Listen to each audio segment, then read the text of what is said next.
Hey everybody, welcome to Sip with Sam. We're talking about Social Security today. I'm walking down off Capitol Hill for evidence. There's Capitol. All right, so here we are at Capitol Hill.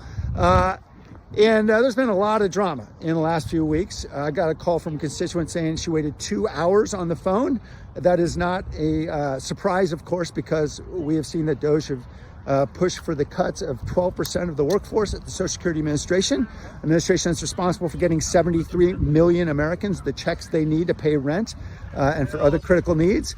And guess what? A lot of those checks are not getting there. What we're hearing more and more are challenges for folks signing up for the program because they no longer take age verification of identity over the phone. They're requiring people to go into the office. That is, if there is an office, because 47 of those offices have been closed by DOGE, at least, or ordered closed. And so now seniors and those with disabilities and others who have grave challenges in traveling are, of course, going to need to find an office that is even farther away from their hometown to be able to verify themselves. Or they could go online, of course, but if you go online, you're gonna have more problems because all these layoffs have resulted in a system that has crashed 4 times over the last 10 days.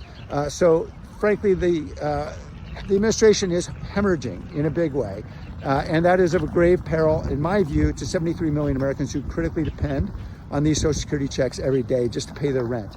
Now, let me just tell you a little bit about the administration. They distribute about $1.5 trillion a year to those 73 million Americans, including 111,000 just in our district alone, and they do it with less than 1% of that budget being used for administration.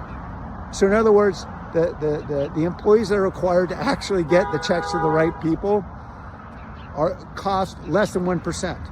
So if you're just looking to fire folks to save money, you're not going to do it. But what you are going to do is create huge challenges for 73 million Americans who critically need those checks.